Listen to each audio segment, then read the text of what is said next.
No company faces greater challenges than when they are struggling with the loss of talent. But the fastest way to run someone off, impress upon them that their opinion doesn't matter. The days in which you said to the people who follow you, hey, listen, I'm not asking you to think, I'm just asking you to do what I tell you to do. Everything will be okay if you just do what I tell you to do. I've heard people say those words, but we don't live in that time anymore. Today's guest, Jim Huling, spent years leading and then coaching at the highest levels, only to realize that execution breaks down in the same place over and over. And fixing it requires more than discipline. It requires a shift in how leaders think about themselves and their role. As the co-author of The 4 Disciplines of Execution and a coach to CEOs and senior executives around the world, Jim has helped leaders turn ideas into measurable results at scale.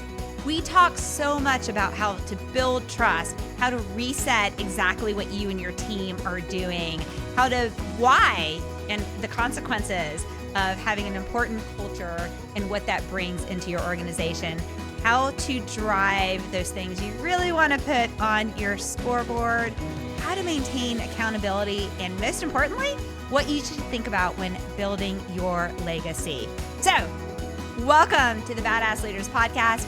I'm your host, Angela Gill-Nelms, and each week I sit down with badass humans who are pushing the limits in their careers, companies, and lives.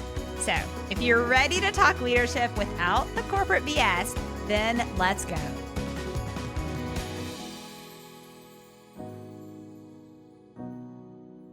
Welcome back to the Badass Leaders Podcast. I'm very excited to have Jim with us. And a couple of things I said in the intro, he is the co-author of this book. Let's see if we get it in here. So it's The 4 Disciplines of Execution. Jim, I have to tell you really quick. My favorite one is number 1, the wigs piece. Awesome. Beautiful. And I will tell you why it's my favorite one. And listeners, you're going to have to continue to listen for us to tell you later on what the wigs is. So don't go anywhere. But my favorite thing is it's just, how leaders understand what's important and get to that piece of it. And I think we can be drowned in that in our life. So I'm going to ask you a couple things in this book. But you should write your own book on that. You said that so beautifully. So yes, let's dive deep. That's really one of the most important things I want to talk about today. So thank you. Amazing. Okay, so before we get to this, one of the things that I am very passionate about, and it's one of the values of the AGN group and the work that we do, is understanding humans as humans. And I think oftentimes when we're at our stage of our career, people look at us and they make assumptions that we had this straight path. We went straight to doing what we're doing. I love how we're both laughing at this. Like, that is not our journey at all. And especially, I'm a professor in a master's program at Emory. And so I'm talking to these young students who are going into their careers, and they all think that first job will really make the rest of their career, and they're stressed about it. So I want to dismiss that idea in a minute, but first start about you, Jim, what Katie called the man behind the method, which I love. If we stripped away from you, Jim, all the titles, so take away CEO, coach, and author, best-selling author, we should say, how would you describe who you are as a human and what you truly care about? Yeah. What a great way to start. And I'm so used to everybody else wants to start with all the titles and the backgrounds and the books and all the things. And this is one more thing that's unique and wonderful about your program here, Angela. And can I say really fast? I spent the morning listening to episodes, and I got so enthralled with the episodes, I was almost late for this broadcast. That's how good they are. So Yes. if anybody in the world is listening to this and hasn't heard all these episodes, you need to spend the afternoon, dive in. It's one of the best experiences I've ever had. And I plan to go back tomorrow and listen to a couple of more. So congratulations on a really, really fine platform and program. And of course, all the great work you're doing, And I love the way you start, the person behind it's my favorite way to go, because behind every leader, there's just the beating heart of another human being trying to do the very best that they can. And this is never been more clear to me than now. I have a very long career. Maybe you'll want to hear more about that later. But Yep. the Yep. current chapter of my long career is I'm coaching CEOs and executives all over the world. I have 21 C-suite people in 5 countries that I'm coaching. Wow.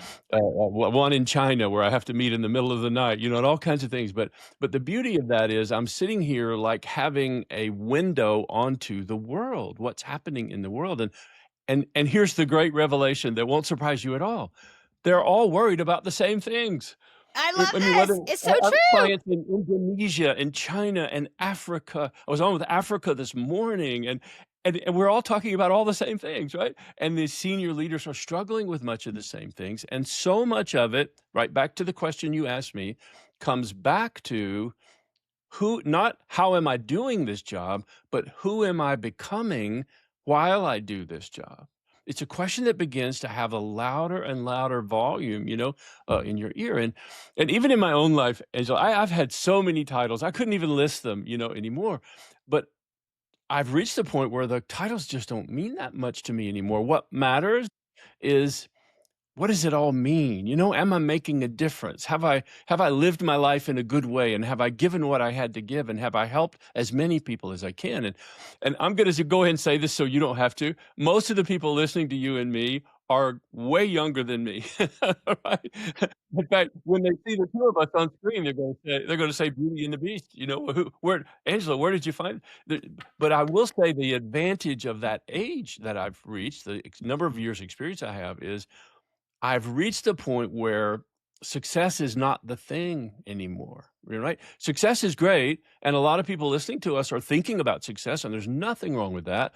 My message is there's more than that. There's a point in life where you cross this line between success to significance, where it's not just about what have I achieved, it's about, did it matter? Have I made a difference, in one life or many lives or in organizations or for the world? Have I done something that made a difference? And I promise you, no matter where you are, you're going to come to that question at some point. So it's what I Yes. love about the way you've opened. I'm right there. I'm in the legacy stage of my life and career.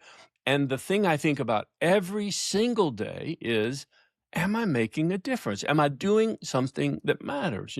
And so you've opened my heart the way you asked that very first question, and I hope that gives everybody a good sense of the kinds of things we're going to talk about today. I love it. And Jim, I want to challenge you on something really quick. Ooh, I'm gonna love be it. bold and brave here. And I believe, so going back to what you said about success and significance, what I believe, and anyone who's worked with me, they know one of my favorite phrases to ask in a meeting is, what does success look like at the different stages?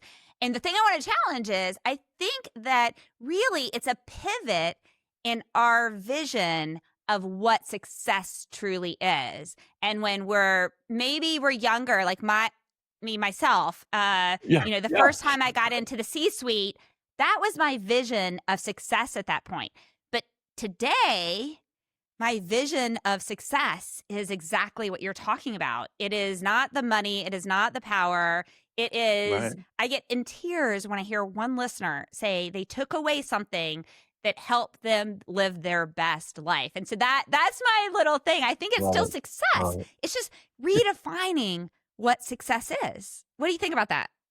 Well, I think it probably is the driving force behind why your podcast, and sounds like everything else you do, is having so much success, because you have a finger on the pulse of what is on the minds of most of the people I'm coaching right now. Those very words. And by the way, I think we'll both say this the same way.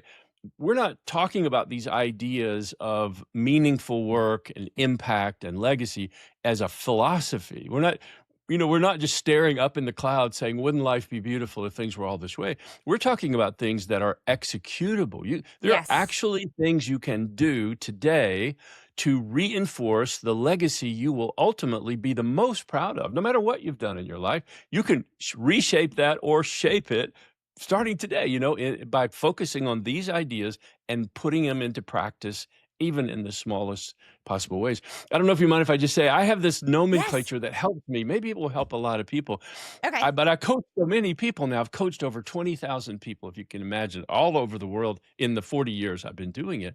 And I Amazing. find that almost everybody's career, particularly leaders, can be understood if they know where they are in three stages. And I'll just say them real fast. We've basically said them already. The first stage is kind of the stage of achievement. And you probably remember this stage, I sure do. Yep. It's when you're proving what you can do, right? You're Yep. saying, here I am, here are my talents, here's my willingness to work, here's the gifts that I have, and here's what I think I can do with them. And that's a really critical stage. But what most people don't realize is that's just the first stage. In my vocabulary, there are two others that follow naturally on from that. The second one is what I call the stage of scalability. So in other words, I love in this. I stage just got one, chills. I love this. if you in stage one, if you've proven what you can do, right, then the next logical thing is, well, now prove what you can get other people to do. So in other words, Yep. can you take all the things that are great about you and scale them across an organization? And that's where a lot of leaders spend a large piece of their career. But the third stage, I'll just rush to it real quick so I don't make this too long of an answer, is what I call the legacy stage, right? So in the first stage, achievement, second stage, scalability, but third stage, can you build something that will outlast you? In other words, in stage three, it's not all about you. It's about what you leave behind when you're done. And when you get to that final place, will you look at all of that and say, wow, I'm happy with the way I spent my life. I'm grateful that I got to do the things I was able to do. And I'm proud of the legacy that I'm now passing over to the hands of other people to carry forward. So those three things, achievement, scalability, and legacy, seem to be a really simple way of codifying where you are in your career. And if you're in scalability, you need to be starting to think about legacy, things like that. I love this, Jim. Another phrase that I remember I was in a meeting about 2 years ago, and one of my team members said, Angela's going to love that I'm going to say this. And I was like, oh, what are they about to say? Right. You have those moments where you're like, I really hope it's something good. Yes. And Yes. my three words that I love to talk about in organizations is creating things that are scalable, sustainable, and robust. And I Wow. think when you think Beautiful. about those three areas, those are the things that you need to get to building a legacy and something, because it has to be sustainable and robust when all of the people who are currently doing it are no longer there, right? And they're Yeah. now, and I also like the idea of like the butterfly effect, right? You touch one thing and then you can see the cascade, which is very much that legacy piece that you're tying to. And yet it all starts with as well. I think one of the things I struggle with, Jim, I'm 50 this year, and when I'm working with these 22-year-old master students, right? My Yes. biggest struggle Yeah. is I have so much more wisdom now, and I Mhm. don't want to sound condescending or judgmental or whatever to them because I was where they were. And so as a leader, it's a challenge to balance the two of those, right? To be supportive and to understand like you have to go through struggles to get to where we're at. And yet it's a gift to be able to share some of those things with them as well. Do you ever find that piece as a struggle where you're at now and you're working with some younger leaders? Yes, I do. I love the way you expressed that. That was beautiful, and I was resonating so hard. I'm a little bit envious and jealous you get to teach this program and the graduate level program with I would love to be doing something like that and be in front of them. But I have the experience of being in front of young leaders, so I think it's really very much the same. And I'll tell you the interesting thing, your thought sparked a thought in my mind of so many people of my generation and even just a little younger, let's say, people that are senior executives but not finished yet in that category, are using a lot of energy right now saying that the younger generations they're leading aren't responding in the way they're supposed to. They aren't responding to the things that they used to respond to. In other words, they're not having the same experience that the senior leader had as they were coming up. And they have a lot of energy around this of how do we make them do it? How do we get people in line? And my thought is more like what you said. I find that the people that are coming into the workforce and are the bulk of the younger part of the workforce have something to teach us in senior leadership. And I'll just give you a Yes. quick example. Do you remember in the old days? Now I'm older than you, so I could really talk about the old days. You had a boss, you had a job. Your primary mission in life was to keep that job, and if you Yep. could, get a raise and get a promotion. When you look back, life was kind of simple in those ways. So whatever your boss said to do, you just went You and did did it.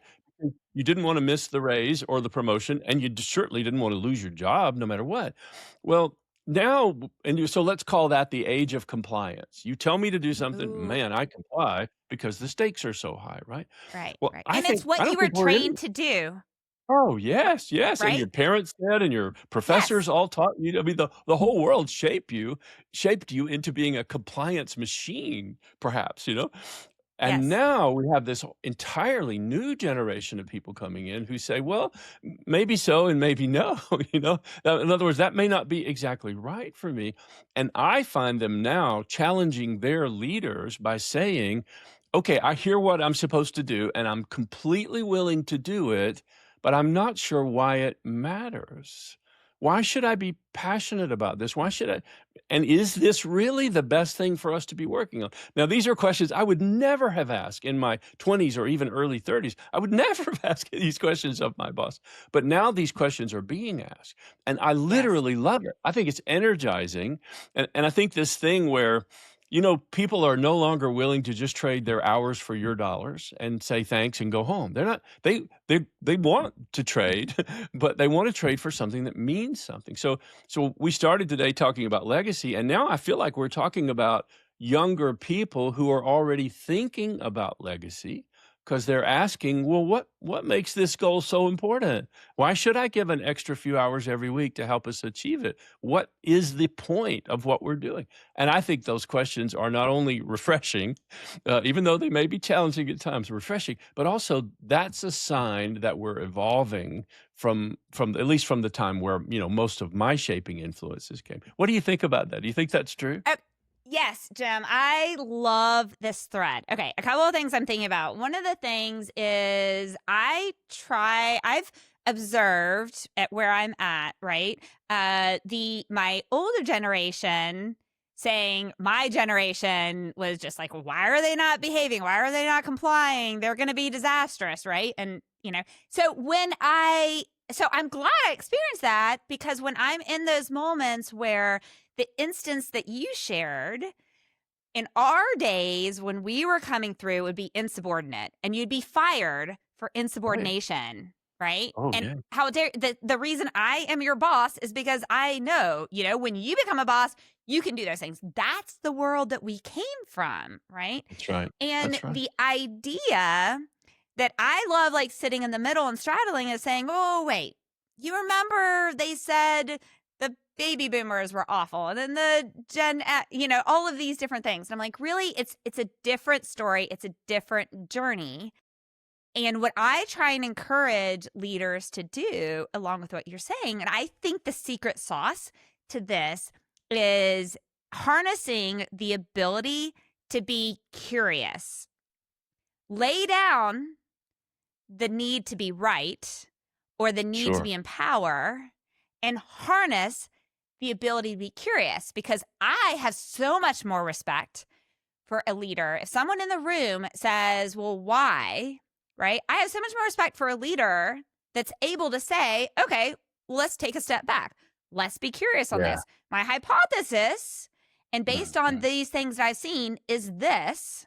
How do we feel about this? Is there something that I'm missing? And I think that the powerful leaders that, and also tying to this audience of this podcast, is really mostly, it's about close to 65-70% male, and ranging the age of your mid to late 20s to your early 40s. So I get so excited about that because these are your next generation of people that are making the transition, like you said, from achievement into starting to build to where they're going to be thinking about legacy in the next couple of years, right? And I think if those people learn the skill and the art of curiosity, and that the real power is in not being right, but being curious and being willing to peel the onion, then that's how you bridge those gaps and you bring the best out of the generation that's coming up that's going to be leading the world in the next 20 to 30 years. What do you think about that? Well, I love that. I love that. And I really think I love your focus on curiosity. It's a great word to be using. And if I think of it this way, curiosity thrives in the soil of safety. So in other words, Yes. you have to have enough safety to be curious, right? And if we reference point one more time, a previous style of leadership in the command and control era, you didn't have any of that. You had the appearance of total engagement because you tell people to do something and good grief, they run and go do it, right? But they're running and doing it because they're afraid of the consequences of not doing it. So I think when you're in that mode, and I get how easy those days seem to be. You tell people to do things and they just go do it because they're just complying. I mean, that's all you're getting. You think you've got them. You think you've really got a team. Look at how they execute when I ask them to do something. But the level of execution you get is never more than simple compliance. And I don't know anybody today who can achieve the results they're expected to achieve if all they can get from their team is, okay, I'll do exactly what you told me to do, and in parentheses, but not anything more. Compliance just won't take us there. So my offering, and it's right to what you just said, is what we need is commitment. Right? We need to Yes. go from Okay. compliance to commitment to people who really care, to those who really want to be able to do it. And I will give you one soundbite if you don't mind, that it just distills Yes. down like a decade of my life. And it's this simple thing, and everybody prepare to be underwhelmed, but this is really true. No involvement, no commitment. In other words, the days in Uh, which you said to yep. the people who follow you, "Hey, listen, I'm not asking you to think. I'm just asking you to do what I tell you to do, Everything will be okay if you just do what I tell you to do." I've heard people say those words, right? But we don't live in that time anymore. If we want people to be committed, we have to give them the opportunity to be involved. And if you think about that, no matter whether it's a sports team or a social organization or a community fundraiser, no matter what it was, you were most involved in the time, you were most committed in the times where you were most involved. You had, we used to say, skin in the game. You're in it. Yes. Except we eclipse that when we don't have an environment, as you said, where people can give the life to that curiosity. What's wrong with somebody saying, "Hey, boss, understand exactly what you're asking us to do. I can kind of understand, why it would be important, but why did you choose this instead of these three others as the most important thing?" What's wrong with that question, right? Although I still coach people today who would think of that as disrespectful to ask Yep. that question. But it's not. It's a sign of life. It means there's a thinking, breathing, intelligent person out there willing to commit, but they just want to know why. They want to be involved enough to feel that they were part of it all. And then my experience is they're completely willing to give us a full commitment on whatever it is we're trying to do. I think as well, and I believe that that's spot on. And one of the things I think as well is that when you mentioned a little bit ago about the next generation coming up, they're actually thinking about their legacy way earlier than what the rest of us did. Okay. And I think in art, and I talked about this with my interview with the host of the podcast Make Work Not Suck, which is a great podcast, by the way. Yeah. And we talked about how a great leader can help each team member understand why the work that they do has an impact on the overall success of the customer, the client, all these different things. And I believe I really hate the word delegate. I prefer the word empower, because I think when you give someone something and you give them a direction and then you empower them to do it in a way better than you ever dreamed, then they can see that they are personally having a positive impact on the end result.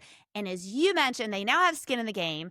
They're way more passionate about it. They're way more dedicated. They don't have those quotes, I'm going to give you this and nothing else instances, right? Because now it's something that they're proud of because their voice is a piece of it.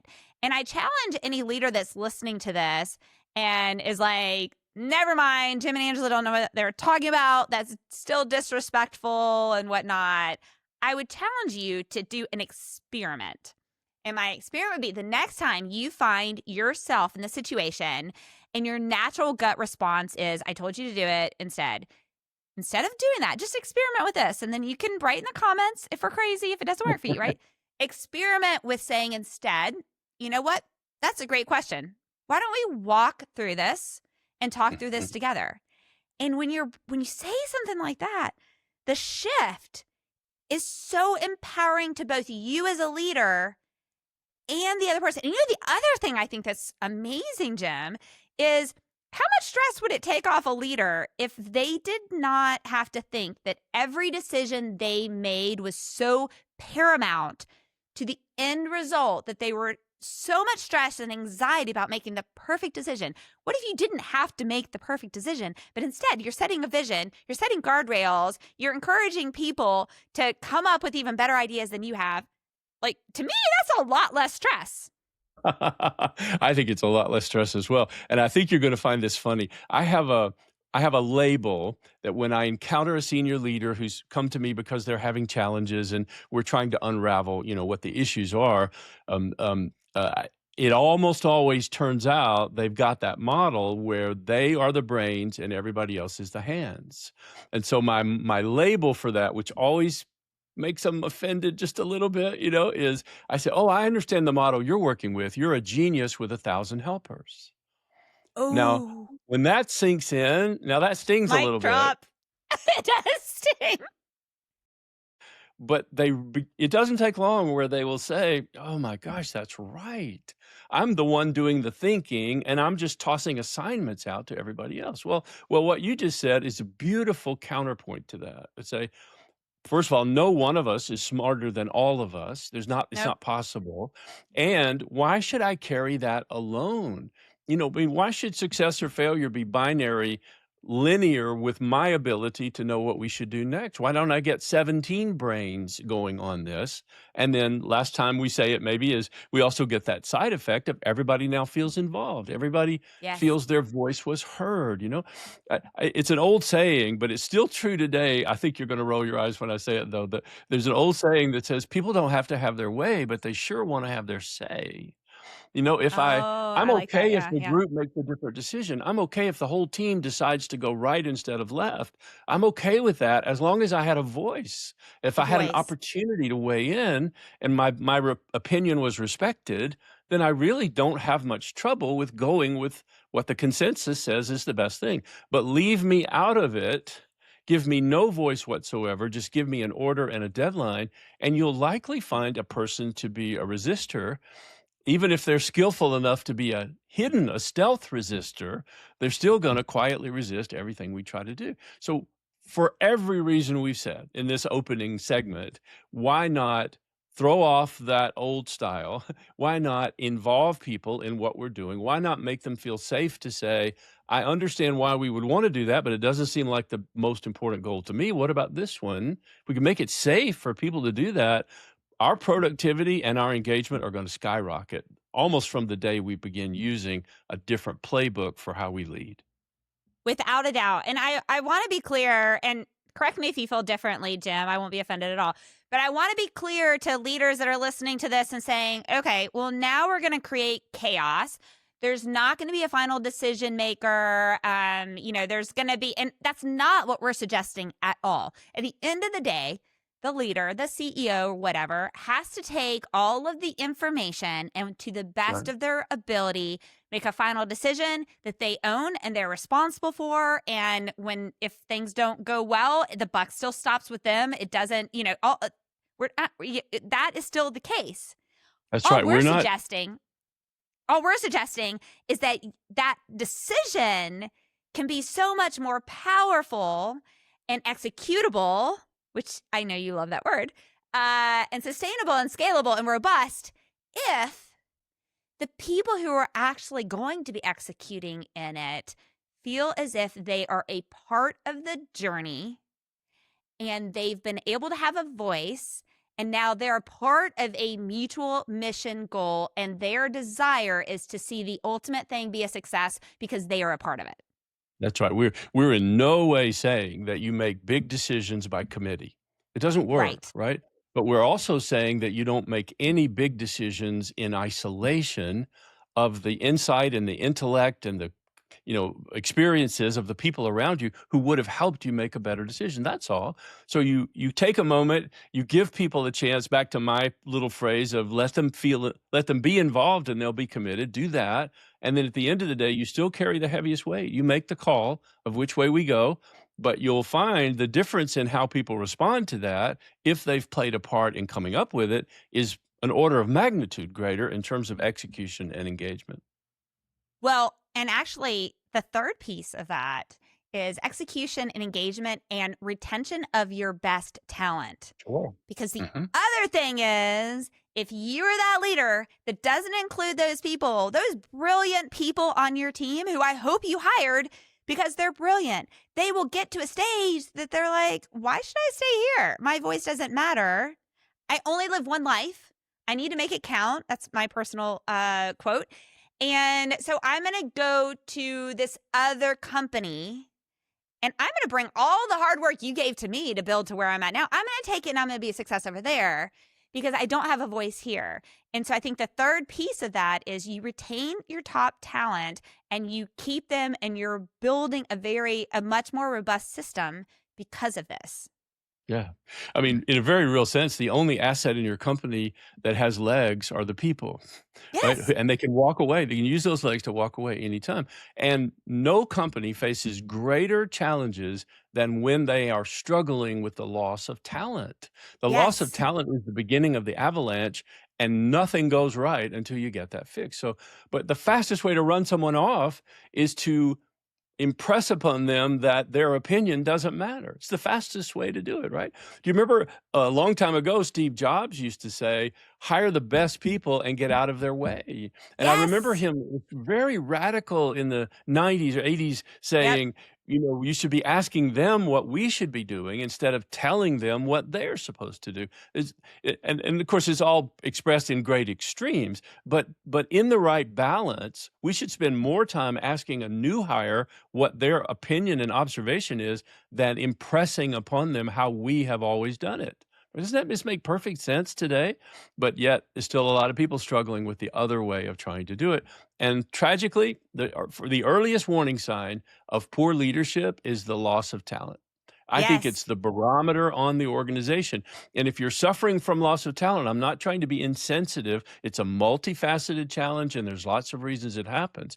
But zoom back out for a moment. If you're consistently hiring and then losing top talent, that is your number one issue. I don't care what else is going on in your company, because there's nowhere to go. If you continue to lose the talent you hire, you lose all the time you spent recruiting them. You lose all the time you spent onboarding them. You lose all the time you spent orienting them and building institutional knowledge into their brains for what you actually do. And then they go and you have to go back to zero and start looking at resumes again. But if you're doing that, you'll never get anywhere, right? So the loss That's of why I top said you talent. can't take Katie. Yeah, we should take a moment and plug that you have like a world-class team. I mean, they're Thank you. world-class. And for everybody listening to us, this is not a common practice for me. I'm on a lot of podcasts. I have a lot of good experiences and I have some awful ones.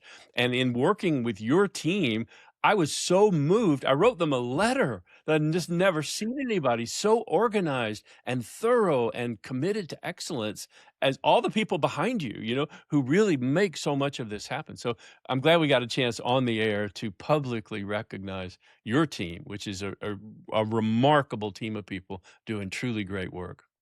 Thank you. Thank you. They are amazing. And I think when we think about hiring and keeping those best people, it is in those moments where You push them to grow, you push them to do things that you believe and they can do. Like, hey, just try this for a little bit and see. And then they fall in love with it, right? You believe that they can do much more than what their internal belief system gives them to do. So they've put a glass ceiling, and a great leader, I believe, removes that glass ceiling and encourages them to do those experiments, and also encourages them to say it's okay if we make a mistake.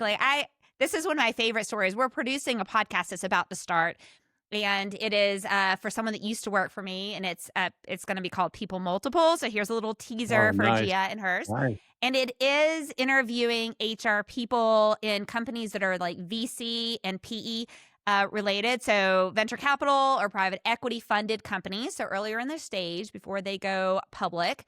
And really the whole premise is that the people are the true multiple of that company. They are what really gets to that next level. And one of my favorite things that I had her as a guest lecturer for my master's class in the part where I was teaching them about culture and project management, which I love that I can do in a master's class that is biomedical engineering with the focus of advanced therapeutics.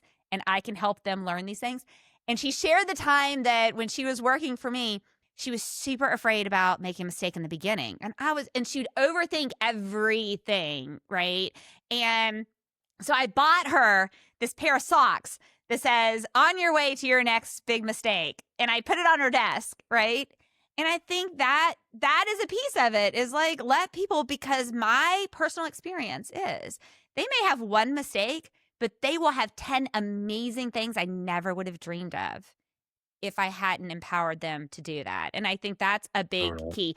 I will tell you, I just recently watched the Jobs documentary again. And the thing I love about it, and for people who don't know that story, the documentary is great. And but I will tell you, I think his life and the journey he went through really aligns with a lot of the stuff that you're saying. Because when he was younger, he was all about achievement and all about this. And then he learned so much throughout his career and changed as a human being throughout his career, which I think that's a little sidebar. But I was like, that was like super amazing. And became quite a philosopher at the end. And Yes. if you examine any life closely enough, you'll see all the flaws as well as all the brilliance, of course. And it's true for Steve Jobs as well. But you look back at so many of the ideas that he had about how to build a robust, thriving, high performance Yes. organization. He was right about that. And it's taken 20 years for all the rest of us to catch up. Speaking about, the whole industry, and I'm not sure we've still caught up to this day, but you make me think of this phrase. So before I had the chance to be on this podcast today, I was watching my favorite basketball team in the playoffs play this morning, and I was thinking about watching these two teams and how I could see this incredible difference. So I would just want to give you this Yes. label and see if it takes your brain somewhere. Okay. It seems to me, anytime you're watching a team perform, a team at work, a team in sports, whatever, they are in one of two camps. They are either playing to win or they are playing not to lose. Lose. And Yeah. the teams I was watching this morning, thank goodness my team was playing to win, but the other team was so cautious, so careful, so conservative, so willing to point to each other, blame each other. You missed the ball, you didn't throw it in the right place. That's a team that's playing not to lose. And I won't know who won until we're finished recording this podcast, but I already think I know exactly who it's going to be because of that difference. But don't you think this is true of business teams as well? Some of them are playing full out. They're playing to win, and others are rules based. They're cautious. They document everything. They all the things that go along with being so afraid of making a mistake that you actually end up playing not to lose. Do you like those I two want like a drum labels? roll for this, Jim, because I want the listeners to pause. That I just got chills when he said that, because that is it. And as leaders, if I don't know, you know what? I think a great thing to do would be to write on a Post-it note and maybe just put it on mirrors in your bathrooms. I'm not okay. First off, I hate seeing values up on walls and stuff because I want to see them live and in action. But something like that, like a leader that puts a Post-it in the bathroom mirrors and says, today we're going to play to win. We're not going to play not to lose. And that mindset shift Wow. Right? Even when you come to a big decision, stop for a minute, ask yourself, if I was playing not to lose, what would I do? If I was playing to win, what would I do? Just when you're sitting at the intersection between going left or right on a decision, just ask yourself that question. I guarantee you it will make your brain work in a certain way that will be very beneficial. And over time, your instinct will be to play to win. You may not even have to stop to ask the question, after practicing it for a while. However, the beauty, I believe, of in team meetings of continuing to ask that question is I believe it continues to reiterate in your team that you're willing to think creatively, you're willing to do things differently, you're willing to empower them, you're also, if you play to win, that means you're willing to try something and know you may be wrong and you may lose, but you're going to go all in. And reiterating that to your team, how exciting is that? And when you do that, it sweeps out all the old garbage of, "Well, we've always done it this way. At our Yes. company, this is how we do things. Everything we do has to be triple documented." You just sweep all of that out, and you say, "If I was playing to win, I wouldn't have time for all that. I'd be executing. Okay, let's do that. Let's go the other way, even on one project, and then see how that works." But you hear both of us saying, once you try it, you won't go back. It's the You won't. only way to have a fully engaged, high performance team whose results are sustainable. And that is what we need in times that we've had over the past couple years where we're seeing industries completely shifting and pivoting and the introduction with AI. And you need to think about how you need to be able to grow and maintain a company organization that drives towards success in the long term. That is something that, now more than ever, would be Yes. so powerful to have because you're gonna have to use it. The way that we do business, the way that we grow companies and everything is dramatically changing at the speed of light right now. That's right, and if you're I mean, I don't know if you like this phrase, but I live by this phrase, and it inspires me when I say, "Every next level of your life requires a new version of you." I Yes. really think that's a great truth, and if you let that go in, as a leader, you let that go in, it's challenging, yes. You're saying, "Gosh, Jim, so the 2026 version of me won't be able to be successful in 2027 unless I upgrade."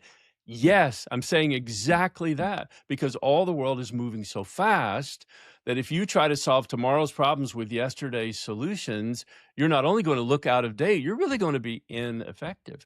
But I want to catch on something you said too. You really gave me chill bumps when you talked about this kind of cultural. You can feel that you're about culture. You're Yes. about the environment for the team, not just the rules by which the team operates, but about how they work together, toward a common objective. And I was thinking so much the other day about how.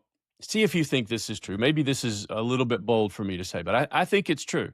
I Okay. think anybody can rally a team to produce a one-time result. I think almost anybody can do that. And I mean, have enough slogans and banners and pizza parties and parades and put a bonus at the end of it, and you can get almost any team in the world to do something one time. But when you do that, what happens next? Well, every team I've ever seen that was rallied to a peak result went off the edge of a cliff in the next quarter or half month, half a year. They just fell off the edge of the earth because the way you got the result wasn't sustainable. So for anybody that I'm coaching, I encourage them to take the slower path that yields longer lasting results. Build a culture, build a platform, teach people how to work together, invest in them and their training and their growth and their aspirational alignment with where they want to go in their life, not just what they're doing for the company. Pull all of that together. Yes, it's harder. Yes, it takes longer. Yes, it's more work. Yes, yes, yes. But the end result is the difference between one-time results and results that can actually be sustained. And I don't know if I'm saying this in a way that everybody agrees, but I think I know you are, is I, that I, I agree. sustainable results are the only things that matter. If you're leading any kind of team or any kind of effort and you can't sustain the level and keep it growing, you're really not that valuable. Even if 2 years ago you had the record revenue for the quarter, that doesn't really help us as much as a team that knows how to operate and grows through working under your leadership to become a better group of people working together. Do you think that's too bold, or is that true? I do not think that's too bold. I was just remembering, I wrote a blog post about, I think it was about 10 years ago. It was when I was COO of Florence Healthcare. And it was about, it was a blog post about why it's so important to build an amazing culture from day one.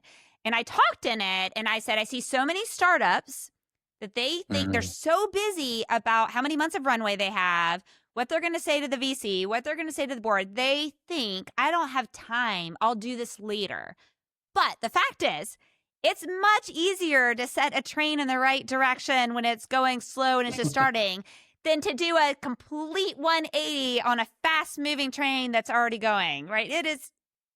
So I hope, especially the young leaders that are listening to this, and they're thinking about what impact do they want to make in their sphere of influence, that it is worth the time and energy to focus on these things, because I promise you, it will make you a happier person. It will bring you way more joy, right?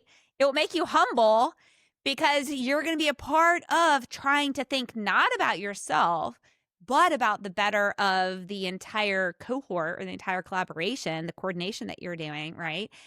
And hey, guess what? In the end, your board's going to be really happy with your end results. Right, that's right. And everything you have to do to get there will all seem worth it in that moment, even though it may seem hard right now. You take me all the way back to high school physics, where we all learned the principle of inertia. And inertia got really popular 10 years ago, so maybe everybody knows that inertia is the principle of an object at rest to stay at rest, or an object in motion to stay in motion. And that's true, and that's valuable if you're at rest or simply in motion. But what really gets me going is when I think about the secondary principle of inertia is the tendency when in motion to continue on the same path. So in other words, you Yes. take what you just said, that's so important. How you start a project, how you start a team, how you start a new organizational architecture that you've just put in place is disproportionately more important than how you do it in the middle or how you end. It's how you start that sets up so much. So let's just say, for example, if you were harvesting everything we've talked about just so far, you'd be talking about, I want to establish open communication. I want to establish everybody's idea can be valued. I want to establish we are a culture where you speak up. If you have a thought or you see us driving off the road, you speak up. There's no risk to you for doing it. The only risk is to all of us of being silent while something's going wrong. We always tell the truth. We treat each other with respect. We have goals. We're accountable to each other. You put those things in place in the beginning, and the principle of inertia will help you the rest of your life in that company to stay on that track. But start in a different way.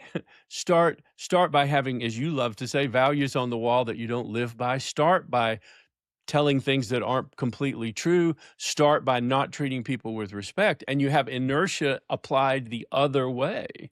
It's disastrously hard to get back on track once you do that, right? So I love your point you're making, that beginnings are disproportionately important. But other things matter too. The middle matters and the end matters, of course, but disproportionately, your success is going to largely be based on how you chose to begin when you were setting the team in motion on that path. I love that. In this master's class that I'm teaching, on their final exam, one of their questions was, and as a reminder, these are biomedical engineers that are doing a master's class, a year-long program with a focus on advanced therapeutics, right? And this semester, I taught the class on project management, corporate governance, and communication. And one of the questions on their final exam I put on there was write and describe the impact of a toxic culture on a biotech company or a biopharma company. And Wow. the right answer that I had really tried to drill into them is that in a toxic culture, people are afraid to tell about bad results. They're afraid to escalate problems. They're afraid to do things. And so how it impacts a biotech or a biopharma is that you have clinical trials that go on much longer than they should. You have toxicology things that don't get underlined, and you spend so much more money and you end up into this sunk cost piece, which is much of what you're talking about too. Sunk cost is very much an inertia thing, right? We've already spent this amount of money. So you get this lack of open communication from this toxic culture. And there are life-saving cures that do not make it to the patient because of this. And opportunities lost that we'll never know, and possibilities never achieved, and revenue and financial results that will never be accounted for, all because we set up a culture where those things weren't encouraged. So maybe it's a tale of caution, isn't it? It If you're is. starting a new team, or even if you're hearing this podcast and you're driving your car and you're thinking Monday morning, I'm going to start over. That's great too. When you start Yes. over, you can inject these kinds of principles, so long as you remember the leader always goes first. You cannot get people to do what you don't model, or said another way, I think what the leader does is the high water mark for a team.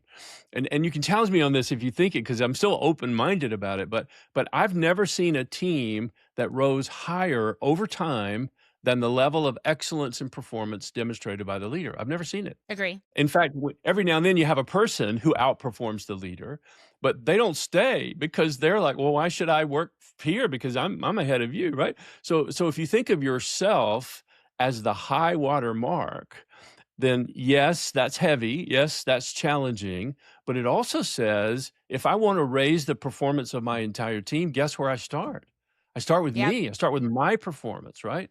So am I demonstrating excellence? Am I giving the very best that I have? Am I speaking up when I need to speak up? Am I challenging the wrong decision when we're about to make it?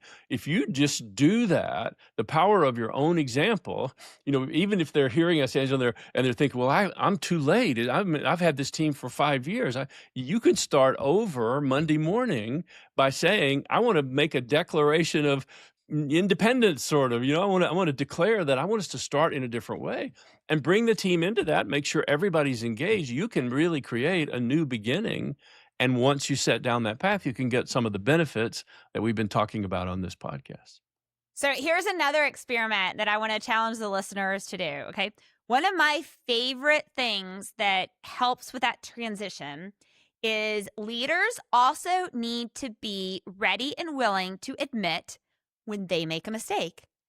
And I will tell you, I know from experience where I've stood in front of a team, and I've shared on this podcast before an instance where I kind of was frustrated with another senior leader at a company, and I felt like he wasn't being respectful. And so I was like so frustrated and tired one day. I'm voicing this out loud in front of some other people on the team, right? So unprofessional, right? And then I realized, and then I said to them, okay, wait, what I just did, and that person came in, I said, I have to apologize to you because while I'm frustrated because you didn't respect our time, I was trash talking you. And I know you're trying to do what's best for the company. And it was so unprofessional of me to do what I did. And I will tell you this, I know there are people listening that terrifies them to try and do that experiment. And I challenge you, if you make a mistake, you will gain so many people that have so much respect and will back you because you're able to say, I want to do a restart. I want to do a reset. I thought this, it was totally wrong. So we're going to take a step back and do it. They will follow you to the end. I got a Slack message from a product manager that day, and he was like, that's the best example of leadership I've ever seen. And so I want to encourage the people to say, in addition to, you need to continually elevate, you need to be a lifelong learner as a leader, you need to be open to new ideas, you need to be curious. And man, if you get the opportunity to say when you've made a mistake about something, absolutely go for it for your team, because they will then have so much respect for you. It will become a safe space so they can also say when they've made a mistake, and you can deal with it together as a collaborative team, right? So I think that's the Yeah. other piece of it. Oh, I love that. And I want to offer you a visual to go along with that teaching that you just gave right there. Maybe the two of them together, they'll amplify each other. So I have a whole chapter of my life when I was passionate about rock climbing. And it's it's an kind of an arcane sport. Not everybody wants to do it. But still, I got really attached to this, and along with my daughter who was doing it with me, to this idea of primally climbing up the side of a mountain or a wall. And one of the things I learned in rock climbing was the way the partnership works between the person climbing and the person holding the rope. And I'll just say this really quickly. Some people will have heard this example before, but in the sport of rock climbing, the person who's about to climb, before they take a step, calls out to the person holding the rope. And they say this code phrase, which is Yep. on belay. Now, Yep. belay is what you're doing when you're holding the rope, right? So the person says on belay, and the person holding the rope, if they're ready for the person to climb, says belay is on. Yeah. And I think that interchange is an incredible model for what you were just talking about, which is kind of being loyal to the people who are absent, no matter what your issue is that needs to be addressed, not being disloyal to them when they're not around. If we worked like Yes. backpackers, I mean, but like rock climbers will say on belay, which means, have you got my back? And the other person says, "Yeah, belay is on. I got your back. You're free to climb." Just think about that, the power of that.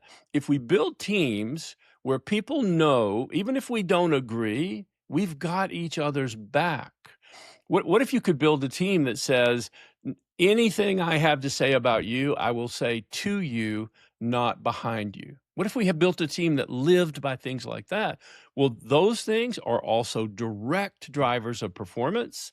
And then when people start talking about them, they turn out to be incredible ways of recruiting new talent into your team. Because let me tell you, that would differentiate half the teams in the world if we simply had a rule that we don't talk about each other when we're not around. If we have something to say, we say it to each other. Just that one act would revolutionize. So I thought you might like that example because it goes exactly to what you're talking about. Have you got my back? I've got your back. You're free to climb. Thank you. Let's go.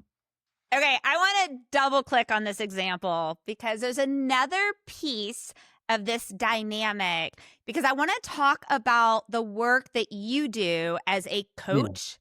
I, mm. I I think there's this idea for a lot of people that think once I get to this certain level, I don't need a coach. I already know what I'm doing. Why would I get a coach? And I know like coaches have coaches for a reason. And so I want to dive into the work that you do, but I want to build off of your rock climbing. Okay. Mm, So for beautiful. those who have not rock climbed before, first off, I would say if you're physically able, do it because this will be a life experience that really make this concrete because we're all about this podcast having some concrete takeaways. Okay. So one thing, especially as a new rock climber, especially to new leaders or newly new, meaning you're ready to take a shift and really become the leader you were built to be. Those people that were saying you're ready to go back in on Monday and say, we're going to do a shift. Okay. So the powerful thing as well as your belayer and you, when you are up there and you're climbing and you're against the face, you have very limited visibility about exactly what's happening. Okay. And you're like, and oftentimes as someone who's not that great at rock climbing, I would get up there and I'm like, I can't reach this piece. I'm stuck. And it's your heart starts racing. You have Yeah. panic. You're like, I don't want to quit because I'm all about perseverance, but I can't make it forward. And you know what? That person who has your back and has a different view, they are back and they're seeing things you cannot possibly see because you're in the middle of the action, right? And they will say to you, Angela, actually, move to the green thing on your left and then do this. They, from their view, from their experience, from them having your back, can help guide you in those most critical moments, which is what is really is powerful about that level of trust and that level of communication and that level of guidance that you have is that you can execute being in the moment, but you have that wisdom from other people that can help drive you higher than you ever could do on your own. Mm. I love that. I love that story and that the way you applied that. I can tell you're a rock climber, and you can't imagine if you haven't been there that you think you're about to die because you're going to fall off this wall, and the foothold you need is 3 inches to the left from your foot. It's And you don't see there. it. It's reachable, and and you're gonna not go ahead because you won't ask for help or you won't listen to the help that's being shouted up, you know? Many times if I was scared or get in that frozen place, people would be saying, "There's a handhold to the right, just to the right. Everybody just go to the right." And I can't process it. I don't know until I calm down, I listen to them, and then sure enough, there's the answer that I was seeking all along. So I think that really brings you back to the power of building a team of people who work together, who trust each other, who have a set of values that they really live by, and who have, maybe a kind of pride in how they work. When you build that kind of thing, they can do just about anything. Absolutely, absolutely. Okay, Jim. So I want to do this transition and go from because Yeah. really want to highlight your work on execution. Okay, and I know you as an individual, you went from a stage earlier in your career as an operator to what we would call like an architect of execution. So in doing that and seeing like before you wrote the books and the frameworks and you were in the pressure seat yourself as a CEO, what did leading that way actually teach you about execution that you felt previous frameworks completely missed? Yeah, boy, I love this question, and I'll condense until we see that we have time for more. But I can really give you the answer to that from the hard road that I've walked to learn it. And think about it this way: every leader who wants to accomplish something builds some kind of strategy. We think about what we want to do. Here's our strategy for the future, whether it's 1 year or 1 month or 6 years or whatever. We build that strategy, and we start to fall in love with that strategy. In fact, I hope you're laughing when I say this if you're driving your car because the more we work on the strategy, the more beautiful we think it is, the more perfect. Oh, our baby is always beautiful. Exactly, right? And pretty soon we've like erected this monument in the form of PowerPoint slides to our strategy. And we bring the whole team together. We have this beautiful meeting. We have these PowerPoint slides. We give a brilliant presentation. At the end of that presentation, everybody applauds and says, "You did it. You figured out where we're going, you know what to do," right? And then the meeting's over, everybody goes right back to work and starts doing exactly what they were doing before we had the meeting. And you turn around 60 days later and you say, "Hey guys, how's the new strategy going?" "It's great. It's going great." And they're like, well, we haven't actually been able to get started."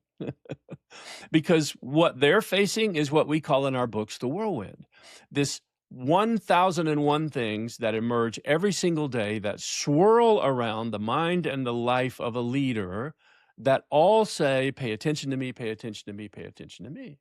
Now, by the way, this is true in life too. Set a goal to become a marathoner, and the first thing you'll find is your garage needs to be cleaned out for whatever reason. I don't know. Right?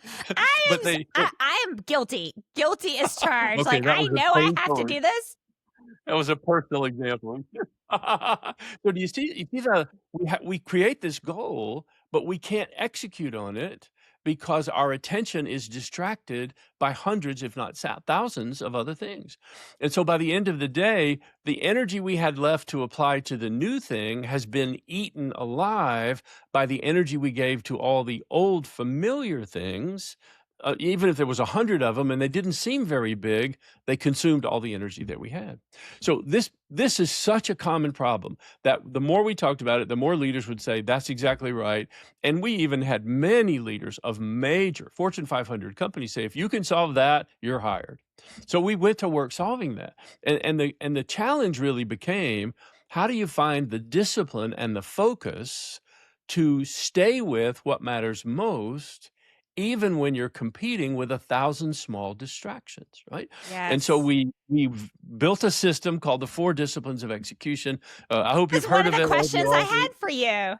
Yes, And you have an I really original did care. copy of the book. That's so great. Yep, I mean, we're yep. sitting here today. We've sold millions of copies of the book. It's been translated into 16 languages. At one count, there were 30,000 corporations using the 4 disciplines of execution. And all of this has survived the test of time. The book was published about 12 years ago. Second edition was published 3 years ago. But it continues to be a methodology for solving that very problem. Why do we not execute on the things we say are most important?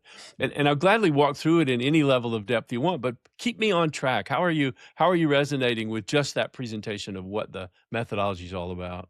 Well, one thing that's really when you were talking about that, I have to tell you about this experience I just recently Yeah, had. So yeah, let's yeah. take a little side journey to actually to Taiwan. Okay. So Nice. I just spoke at a conference in Taiwan, and it was for the Global Consortia for Medical Innovation.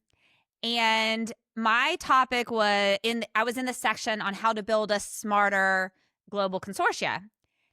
And Jim, people are not people. Everyone I've told this does not believe this, but this is fact, and I know you guys have to believe it because I'm a truth sayer. Yeah. I created this presentation, and it was talking about the difference between collaboration and coordination. And Jim, I was so nervous before this talk because my talk was very different than these brilliant people from 7 different continents on there, all Yeah. these universities. They kept calling me Dr. Amsel Elms, and I'm like, okay, I don't have a doctorate, so thank you for giving that to me, but I don't have one, right? And I was literally, and I have no fear of public speaking, but this was the most fearful I have been in a long Wow. time before Wow. giving this presentation. It was a 10-minute presentation. And my point was that we don't necessarily do collaboration poorly. Like you just said, we get into meetings, we build consortia, we get all hyped up about things, we write out goals and all that kind of stuff, right? But what we do really poorly is coordination. We forget somebody has to own something, somebody has to make a decision, we have to figure out next steps, and we have to drive it. And I really thought this idea is not going to resonate from these leaders. And it was the exact opposite. I've now been asked to go to Texas and Nebraska to talk to the universities there about this topic. And it's my Yeah. version of the execution piece. It's like, it's Sure. great to get in a room and sign memorandums of, MOU of understandings and say we're going to do X, Y, and Z. But if we don't figure out how we're actually going to execute and coordinate on this, we're never going to get to those results. So I think you're spot on this idea. I did a keynote at Georgia Tech talking about, like, I don't want to see people on their resumes listing a whole bunch of activities that they've done. I want to see a list of execution of problem solving that they did. That's what I want to see. And I think that's what you're building into this, what you've been doing for your entire career and is in this book piece. Gosh, thank you. You said that beautifully, and we can only hope, that that's the case. But I thank you for saying that so beautifully. And I wonder, would it be good to just talk about what the 4 disciplines are Yes. briefly, and maybe lay out that framework? Okay, We, before we, you do, we because I wrote some things yeah, down too. Okay, so awesome. uh so I want the listeners to hear this. The first one is wigs. So I have my characteristic post-it notes here. So I just want them to wonder what wigs are for a minute. So I'm just teasing them. I'm Yeah, just being mean, absolutely. listeners. Sorry. 2 is act on lead measures. So I want to hear your thoughts on lag versus lead because I thought that was so insightful. And then the compelling scoreboard. A thing I love about that I want to dig into is about the difference between what a scoreboard should be and what oftentimes teams and companies and organizations put up for their scoreboard, and particularly if you have a bad board. Okay. So what that really looks like. And then, of course, the engine piece, the accountability Mhm, piece. mhm. So, Love okay, it. dig in. Go ahead and tell Wow. them what wigs are. Awesome. That's awesome. Okay. So and if you're, listening at lunch break or you're driving your car, whatever, we'll make this really simple because if you want the depth, you can just go right to the book. It's 311 pages, everything you could ever want to know. But for this purpose, I think we'll do a better job if we're it's simple, easy to understand. So let's take discipline 1. Discipline 1 is the discipline of focus. Now, let's just pause a minute. Every one of us thinks we're focused. We all think we're hyper focused on all kinds of things. But what we mean when we say that is we are trying to pay attention to a lot of things at the same time. That's what most of us mean when we say, "Oh, I'm so focused." And the truth is, focus is the opposite. Focus is the ability to isolate the one or two things that simply matter more than anything else and to give disproportionate time, energy, and attention to those things. So you think about it this way. Imagine me walking into the offices of all the major corporations where I've been a consultant over the last 20 years and opening with the question, can you tell me the two most important goals of this company? Now, keep in mind, of course, I'm being respectful and I'm asking the question of people who have a lot of experience, right? And these are people that know what they're talking about. And so I just simply say, tell me the two most important goals for the entire corporation. And there's always a pause. Because they're like, I got 10. Yeah, because they will say back, only two. Now think about that. Think about that challenge, right? If I had said, tell me the 10 most important goals, almost every executive I've ever worked with could do it from memory. 1, 2, 3, 4, 5, 6, 7, 8, 9, 10. If I said, tell me the 5 most important goals, most leaders could say pretty much, although you'd see the angst starting to work as they listed 4 and 5. Right? Yes. Yep. But when you say the 2 most important goals, or even the 1 most important goal, everybody freezes. Now, this is not a story to criticize leaders for not knowing what's most important. I'm not trying to say that at all. But what I am trying to say is, isn't that an arresting observation that you don't have the clarity of knowing what's most important? So then how do you decide what gets the most resource, the most time, the most attention, the most talent? How do you decide if you don't know which one is the most important? So it's one of those things that's easy to say and it's incredibly hard to do. In fact, if you're driving your car thinking that doesn't sound so hard, when you get out of your car, try to solve that exercise, because most people can't. Most people can name 5, 10. And if you don't, Angela, can I just tell you this really quick story? Yeah. I think you'll Yeah. love it. It's really fast, but it's almost there it's to hammer home this point. I was doing some work in London. I should say this carefully. The largest European hotel company in the world, in Europe. And they brought me over because they're having a problem with performance. And so they asked me to help them. And I was going to be there for several weeks. And we were just getting started. So day one, I started the same way. I said to the group of senior leaders, probably 25 senior executives, all British, by the way, in the room. I said, well, tell me what are the goals what's the most important goals that you're pursuing now? And again, nobody wanted to answer the question. And finally, a very distinguished older gentleman, now I'm an older gentleman, so I'm saying that with great respect, very distinguished older gentleman said, Jim, we have 97 goals. I can't do a British accent, but you get the idea. I'd say it'd be better, Jim, if you could do it with the British. I can't either. So We have 97 goals. 97. And I literally just had to stop the whole conversation. I was dumbfounded. I'd never heard anything like that in my life. And I wow. innocently said back to him, wow, how do you achieve them all? I promise you this is a true story. He said, we don't achieve them, we just talk about them. Wow. And that is the problem of not having focus, right?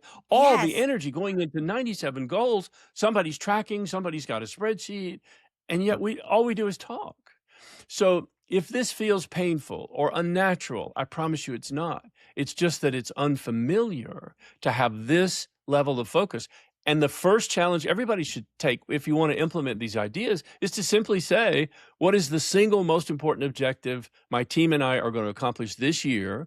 And how am I going to ensure that more resource, more time, more talent, more energy goes to that than everything else? Because if it really is the most important, we should be doing that. That's discipline 1, focusing on what we call the wildly important, which Angela loves because it's an acronym for WIG. Wildly important goals. Okay, and I want to make a comment on this. If you're listening to this and you get back to your office and you start writing down your goals and you realize you're in that category of having way more than 1 or 2, I want to challenge you to get excited about the fact that's the state you're in right now, because what it means is that you have an immediate opportunity to improve the performance and the execution of your team just by starting here. So if it were me, I would say, wow, this is great. The first problem I got solved for free because listening to the podcast is free, right? The first problem I got solved for free is that we're not focusing on the key things we need to drive for That's right. success. So I can That's right. immediately make a positive impact in my Sure. organization by executing on this one thing. And hold in your mind, in case you get stuck, there will always be more goals than you have the capacity to execute. There will always be. So what you're teaching yourself to do is the most fundamental act of leadership. Of all the things we could be doing, which few are important enough to be the ones we are going to do? That's discipline one of the four disciplines. I have one question on that.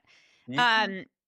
So can you quickly give an idea to the leaders? Because what they're going to have Mm, to do in order to do this, it means they're going to have to mm. say no to something that they think is important. So do you have like a winning strategy about how you say no when everything feels important? And then let's dig Oh, into two. man.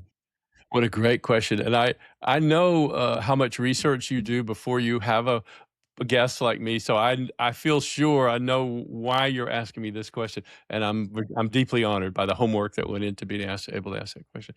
And for everybody where we're being simple today, I want to give you the probably the best thing I've ever learned in my whole life. And I learned it from Dr. Stephen Covey, who said, you know, we have to develop the ability to say no.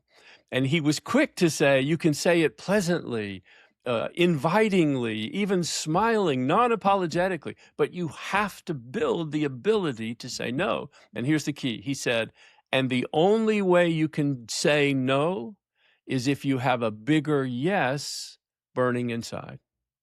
Now that's just about my favorite quote in all the world. And whenever I'm in a quandary where I'm tempted to want to try to do everything, and I'm coming back to saying no to five things so that I can give a big yes to two things, I remember those words and say, if I'm struggling, does it mean it just means I don't have a big enough yes?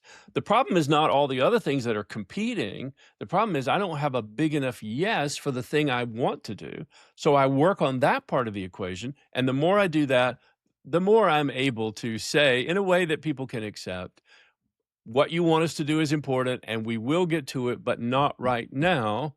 Right now, we are working on something that's more important. Just that simple phrase takes a little courage. I know may involve some risk in some kinds of organizations, but the fastest way to fail is to say yes to everything. You know, the old saying is if everything is priority one, then nothing is. Nothing And is. I always like to come behind that and say, how'd you like to be the leader who's remembered by the statement, nothing was ever priority one? Yep. Yep. The way that I think about it is everything you say yes to means you're automatically saying no to something else. Of course, of So course. choose your yeses wisely. Mhm. Yeah, every yes has a cost, right? If you think about you have a certain amount of money to spend and everything you buy has a cost, so you have less money for other things. Well, the same thing applies with the energy and the capacity of your team. Everything you say yes to. I'm working with an executive right now whose biggest challenge is people will come up in a collegial way and say, listen, I know you guys are really busy and I know you're focused on things that are more important, but could you just squeeze in this little project for me? Could you just, you know, it's just they're so nice Scope about it. creep. Yeah, and who can say no, and even if your friends and they're, "Oh, come on, you gotta do me a solid now, just get this little project in." Well, that's how big projects never get done, is that little projects eat up the time and the energy and the capacity of the team. So we have to be strong enough, and the way to Yes. be strong enough is to have a bigger yes. Don't fight the no, work on having a bigger yes, and the no becomes far easier, maybe never easy, but far easier than it would have been otherwise. And I want to share a life story dealing with this. So in our early days of building Florence Healthcare, we had our biggest first customer, which is was a huge deal, right? And I was COO, but I also had product reported under me, customer experience did, and quality assurance, and I had all these different departments reporting under me. But not sales, right? And sales love to just promise the customers everything. Of course, give us your wish list. And especially you're our one company, right? And I will say the earliest lesson I learned about how powerful it was if you as a leader can say no to your customers on things was this, is I remember I sat down in a meeting with this customer, and she was this Russian lady who like was very strong and opinionated and very powerful. And I said to her, I was like, okay, here's the deal. You want to pass FDA inspections. If I have our development team build all of these things, we can't do it all well. Something is going to fail, and that is going to set you and your organization up for failure. I Yeah. promise Wow. you. But if you can tell me what are the key things that we absolutely need to nail, let's just focus on this now. That's how I can set you up for success. And I will tell you, Jim, Yeah. it was the coolest moment in my early Wow. career of boldly saying that, because the change of her body, her body language and her Yeah. demeanor and her future, like raving about me and trust of me escalated, and it was so powerful, and it kept Wow. us from going down that rope of scope creep, but it also built my team then had trust in me. They knew I wasn't going to just put them under and actually set them up for fail, right? And they knew I was willing to tell a customer, look, I'm not going to do this because it will not set you up for success. That's right. That's right. And I would imagine the story spread among your team. It spreads either way. If you make an exception, then that spreads. But if you hold the boundary, if you hold the standard and say, all of our resources are allocated, this is what we've committed to, and I'm not going to ask more of you simply because I want to have an easy yes to somebody else, then the respect for you and the trust goes up like a skyrocket. So it's a beautiful story. I love that. So cool. Okay. I want to be so respectful of your time. Katie's going to kill us. Okay. What's number 2? Yeah, and tell me if any point if we need to speed up. So No, I'm good. as soon as you know what you're going to do, that's discipline 1, right? The very next question your brain says is, okay, well, how are we going to do it? Right? It's the most natural question in the world. And unfortunately, most of us approach the how question because it's a big project of saying, well, we just got to do everything. We've got to do everything we can think of. We've got to improve this. We've got to have that. And we've got to do more of this. We've got to do that. And that mindset is what kills the project before it even gets off the ground. So in a way, the same idea applies when we come to this how question. We say, what are the fewest actions that produce the greatest results? And whatever those are, let's double down on those. Let's become world class at the few actions that we know produce great results, and let's don't spend time on 15 other things that might simply be called good things to do, but that don't really produce results. So, how when we were kids, we would take a magnifying glass and we'd concentrate the sun and we'd set a piece of paper on fire. I hope everybody still can remember that kind of an experience. And so what happens is the sun was already there, the sun's light was already there, the earth was already warm. All we did was provide a focus that Ooh, concentrated that energy. And what happened to the piece of paper? Burst burned. into flame, right? Right. Same thing is true with a team. So once a team knows what the most important goal is, you find the fewest actions and you use that concentration of energy to set that piece of paper on fire. And one of the things Angela and I believe in strongly is practical examples. So here's a practical example. If you use a sales example, like you just did, which was a beautiful story, by the way, um, um, you don't do 25 new sales activities. You don't do everything you can think of in order to try to make your numbers move with the customer. You find a few things that make the biggest difference. So say, for example, you said, well, we want a 30% increase in sales. Now, every sales leader just felt the blood leave their face when I said that. So just a I hypothetical mean, example.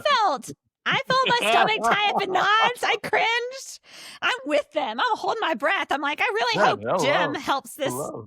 Who is this guy? They might run their car off on the road. So, but just say you have a big sales increase, so like 30%. What are we going to do? Well, you start thinking we got to do everything. We got to do more things. We got to do different things. None of those are usually the answer. The few things that make results actually happen. So let's just say in a classic sales world, you say, well, sales calls. If we make more sales calls, we'll sell more product. Now, Anybody who's ever been in sales is smiling right now because you know that very seldom do more sales calls yield more sales. More sales calls do is do more things that aren't already working, right? But stay with that idea for a second, more sales calls. What if we said more sales calls at a world-class quality level? What if, so let's call on more customers, let's get in front of more people, let's make a visibility of our product more accessible. Yes, yes, yes. But let's don't just run the numbers like a crank. I did 25 sales calls today. Really? Yeah, they were 5 minutes each. Don't do that. Say we're going to have 3 calls a day and they're going to be world class. Now you say, well, what does world class mean? Oh, okay. Well, world class means I'm completely prepared. World class means I've set expectations before I get there. World class means I always have all my collateral material and I'm always prepared. World class is I've rehearsed my pitch. World class is I've done my pitch to my family and my friends and I've refined it to a great place. World class is I know how to ask for the sale. World class is I know what to leave behind for decision making. World class is I never leave an office without a next action. And I could go on all day. Right.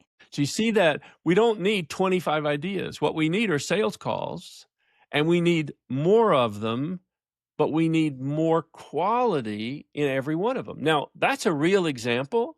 And if you do that, your sales will skyrocket. I don't care what business you're in, because that method concentrates energy and pushes you to be truly world class at what you're doing. So if you take one thing away, what are the fewest actions that produce the greatest results? Let me double down on both the consistency and the quality of those actions, and you'll produce far more results than if you tried every single thing in the playbook that you could think of. In fact, your results will far outclass anybody else who's using the try everything approach. You What do know, you think it's about that that? adage. I love it. It's that adage of going slow to go fast, right? Slowing down Mhm. to go fast.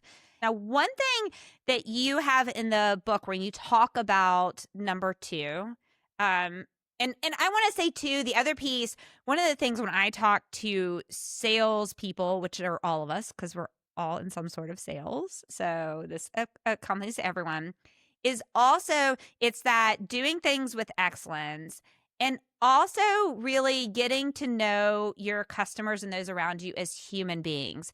So I instituted at a company where I was working with the salespeople on. Have you ever heard of the Ford method? Mhm. Sure. FORD? Yeah. Mhm. So getting to know the things that are most important to the other human being. And so for the listeners, it's their family, their occupation, their recreation, and their dreams. And so I Yeah. also would put in there is that if instead of doing so many more calls, especially if you're doing the cold call or something like that, spend more time with fewer people, but actually get curious about those pieces about them and get to know them as a human, because then what you can do is people love to talk about, I love to talk about myself. Ask me about my hobbies and I'm your BFF. I will tell you all about them, right? And that's fun, right? But it gives them an opportunity to connect with you as a human. You find commonalities, but you also get the opportunity for them to be willing to be more vulnerable and tell you what success looks like from their end. So then when you go into that meeting with them, and especially if they're your champion, and you really want to make them look really good to the rest of their team that they've brought you in, right? Then you also have that ability to then follow the checklist that you gave and that practicing and being, really being that pro at what you're doing. And that leads to, I believe, so much. It's relationship building. It's all of those Yeah. things that you need to communicate and to drive something towards success. Yeah, great story, great story. You make me think of the great basketball coach John Wooden had a phrase that sort of sums that up. He said, "Be quick, but don't hurry." Yes. And that's really what you're describing. Let's be quick, let's be agile, let's be on the job, but let's don't hurry through things. Let's do them in a quality, meaningful way. I can imagine if you're like you're saying, if your goal is deeper relationships, then fewer in-depth conversations is far better Yes. than more surface level conversations. It's just that simple. So we're applying that same thing to business activities. Look for the fewest things that produce the greatest results and then double down on them. Make them as great as you can. That's really the second key to execution. Okay. And really quick, before we go to number 3, you talk in this piece about the difference between lag and leading Yes. Yeah. indicators. I And was hoping so we would get to yes, that. yes, I want to because I've seen this firsthand where I was running a company and I had a very vocal board member that only really cared about those lagging results. And to try and get her to understand, no, no, no, in order to get there eventually, I need to focus Mhm. on these. And I took away from that experience how important understanding these are. And I think it's a big mistake that companies and Mhm. executives and whatnot do. So now that I've been Right. incredibly vague about it, why don't you get specific and tell the listeners what we're really talking about? I mean, everything you say reveals that you have not only read the book, you've studied the book because you say it just perfectly. But it's a really simple idea. So think about the two things we just said. Discipline one is the outcome. Discipline two are the actions that lead to the outcome. Just that simply. Well, we have a nomenclature for how you keep track on those two things, and we call the outcome a lagging measure. And we call it a lagging measure for the most obvious reason in the world. You only know it after you get it. Like for example, in almost every company in the world, when do you know your January profit number? February, right? Yeah, If you don't exactly. have a great Or accountant, it's March. March. Right. Yeah. I get that a lot, Angela, by the way. You can get yours in February, but let's just use that simple example. So in other words, the only way you ever know total profit for the month of January is after the month of January ends. So we call that a lagging measure because it can only be understood and viewed in hindsight. You have to look backward to see it. Well, the counterpoint to that, the partner to that, is a leading measure, which is the measurement of the actions that drive the outcome, right? So, in other words, use the example we did a minute ago. If your outcome is increased sales, you shouldn't be running around the building all day saying, we've got to sell more, we've got to sell more, we've got to sell more. It doesn't do anything. You can No. plead and beg and cajole outcomes, lagging measures, and they won't move at all. But if you want those numbers to move, get hyper vigilant about the actions that drive those numbers, what we call the leading measures. And remember, leading measures are what make a team believe in what we're doing because they can see on the scoreboard when we have more leading measure action, we end up with more results. So it's not just you talking about what's happening. They can watch it, moving like a machine, and they get it. Hey, guys, the more we do this, the more we get that. It's not complicated when you look at it that way. So leading measures as the drivers for lagging measures is a really important piece of a vocabulary for any leader in any endeavor. And we're proud of the fact that our book actually introduced that kind of nomenclature so that people are talking about it now, all the time. But it's the principle that really matters. Anytime you want to achieve a good result and it's not moving, ask yourself, are we doing enough on the leading measures? Okay, so you gave a great example of lagging that any executive can understand. Can you give a couple of examples of leading measures Yeah. that companies Thank might you. have? Thank you. I'm so glad you asked, and I wanted to. You could probably see it on my face. I wanted to give you a couple of examples. So Yes. let's do. You and I have done a lot of work with hospitals. So let's use one of those. So a number of years ago, a hospital whose name we won't say for reasons that'll be obvious in just a second, came to us in the four disciplines with a crucial problem, and it wasn't just a business problem; it was a health problem that they had a rising number of what are called perioperative incidents in a hospital, things that go wrong during surgery. Now, none of us wants to believe that anything goes wrong during surgery. So I realize this is an unpleasant topic, but just for a second, you can imagine they needed some help and they had tried everything. They had slogans, they had banners on the wall, they had programs, they had done everything they could to try to make the number of operating room incidents go down, and it not only didn't go down, it had actually started to go up. So, in some desperation on something that honestly could, in some cases, be life and death, they had come Right. to us for a methodology for solving the problem. And after some time and after some work together, we realized that one of the actions that was creating a bad outcome was when a surgical procedure was about to begin, and we either had the wrong surgical tray or the team themselves thought we were doing something that was not what we were about to do. So it was either poor resources or poor communication. Look how simple that is, was driving what Right. could end up being a life and death situation. So we instituted a discipline that before every surgery, every surgical team would stand in a circle and they would say out loud exactly what they were about to do, to whom they were about to do it, and they would do a second audit of the surgical tray. So in other words, somebody had already checked the surgical tray, said, this is what we're doing, this is the right tray. But now the team comes back and says, is that really the right tray? Have we double checking what we're about to do and the equipment we're about to use to do it took the problem not only down to zero, but they won an award nationally as the hospital with the lowest perioperative incidence in all of the United States. Amazing. It's an amazing story. But when you tell that story, and somebody says, "So wait a minute, what did you do? What was the miracle solution?" Well, we communicated more thoroughly and we double checked our trays. It doesn't sound impressive, right?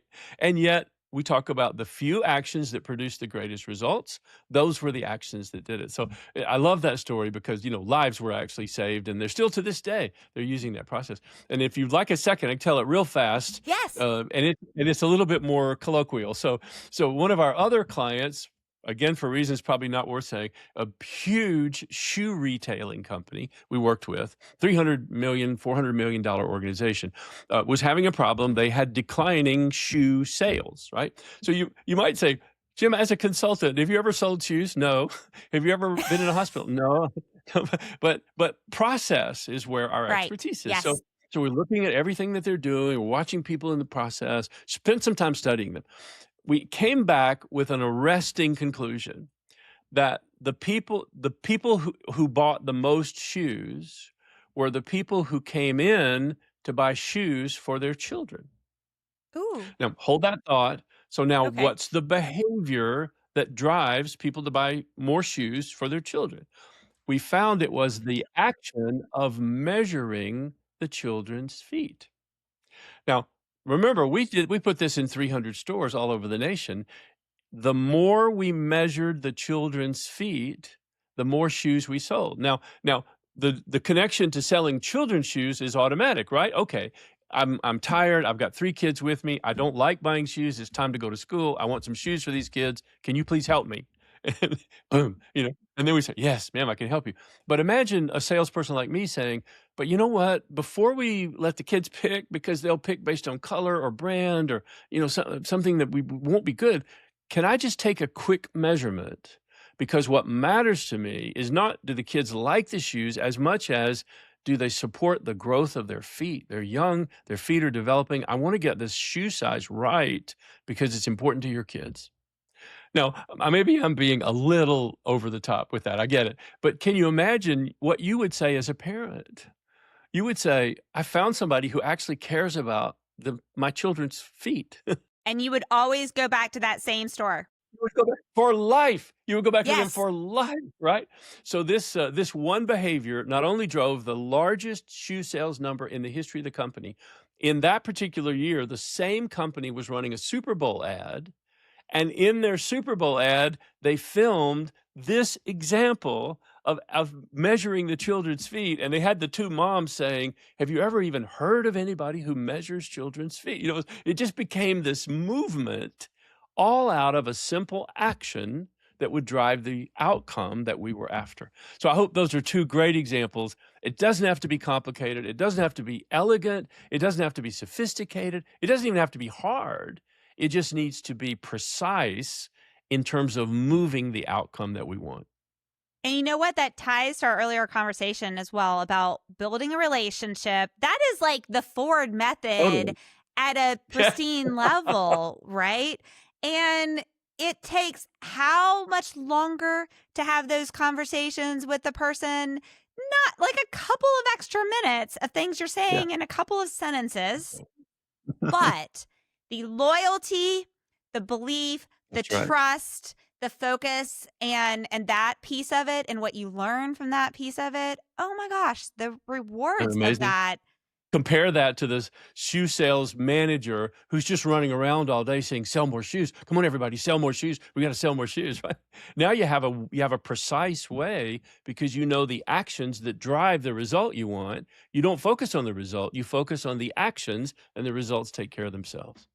It reminds me of the book Checklist Manifesto, which I love. And Yeah. Oh, having spent so much of my career in healthcare and back in my early days, proctoring surgeries for new medical devices. And so I will tell you, I strongly believe one of the reasons that my team is so successful is that early on, we have in Asana automated all these reminders of this is our process, this is our white glove service we do, this is the steps that we do it with. And that piece of, okay, what do we really want to get out of this conversation? It's not just another episode or it's not just views or it's not just right. It is these type of things and being thoughtful and setting it up for success ahead of time. And so I love that love that. that piece of that. And can I Uh, jump in there? Because then you yeah. come right behind them with this. We opened with an homage to your team, right?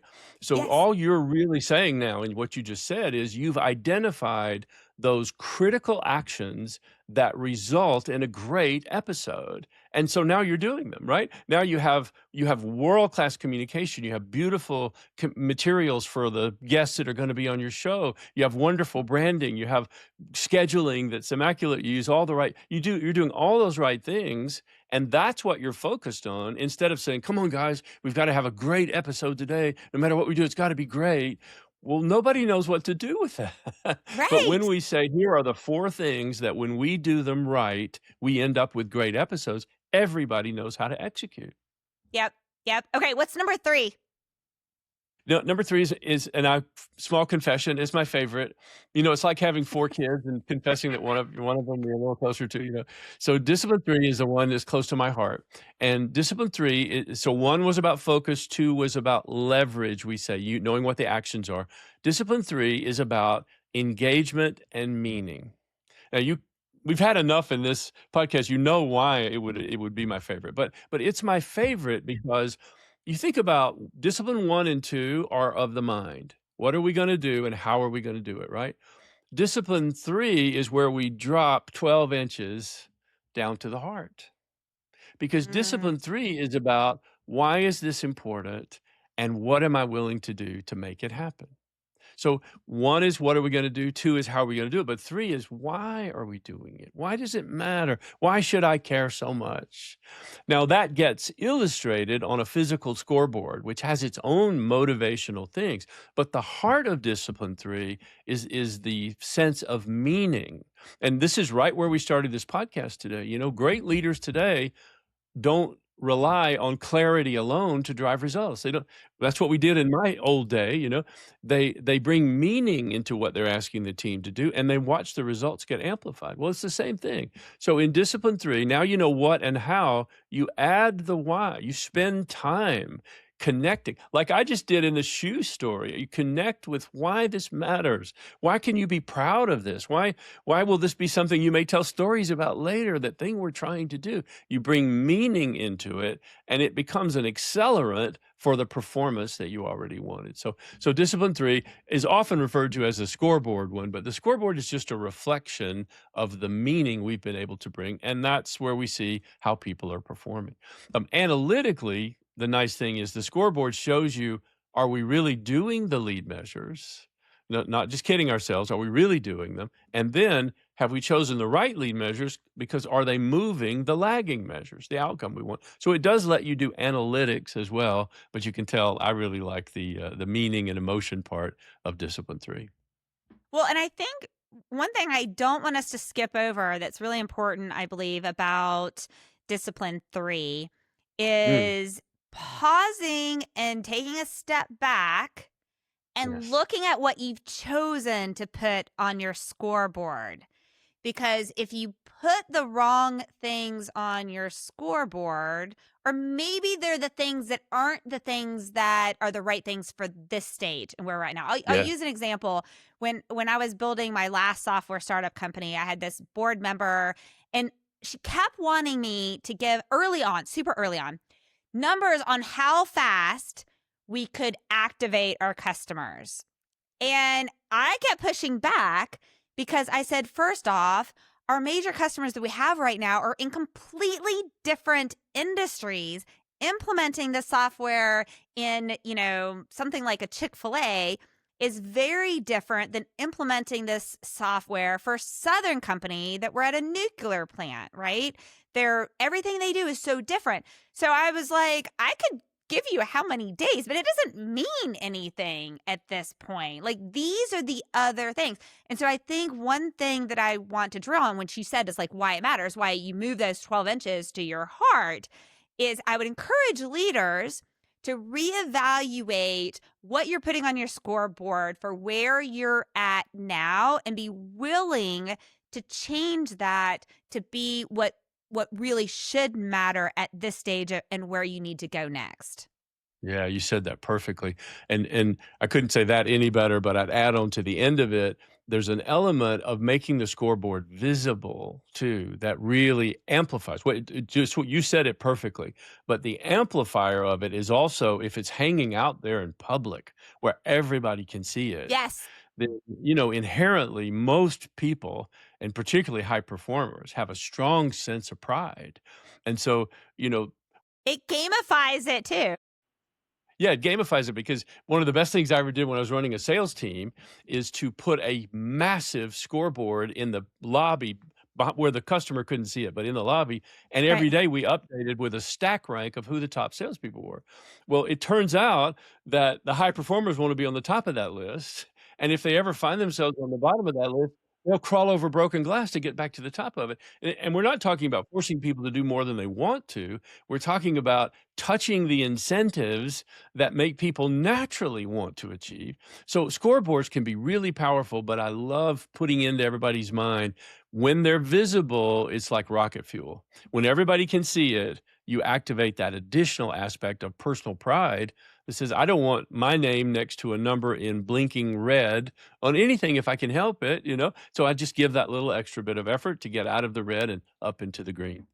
And I want to dig deeper into this piece too, because tying to what I said, evaluating what you put on your scoreboard, whatever you put on your scoreboard, your high achievers are gonna go after that. So let's use this as an example. If I put on that scoreboard, we need to get this customer live in 30 days, and that's what you're measured at, my people are gonna do whatever, which means that they're not gonna be as worried about white glove service.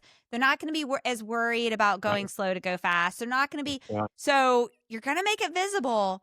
Be sure you pick Yes. those analytics wisely. I love that. That's great advice because the unintended consequences of focusing too much on speed are legendary. And there are Yes. thousands of examples, right? But speed really does kill. And because the first thing you do when you have a requirement for speed is you sacrifice quality, right? And by the way, say that the opposite, just to be fair. If you overemphasize quality, the first thing you sacrifice is speed. So we're not speaking in absolutes or being unrealistic here. The two of us are offering you a recipe that has to be balanced in order to be effective. You already know that, but sometimes we forget, I mean, I've had bosses that came down to me and said, hey, everybody, gather around. We got to shave 10 days off this project plan. And we'd already shaved 5 days off the project plan. We're all looking at each other like, where does he think we're going to get the 10 days?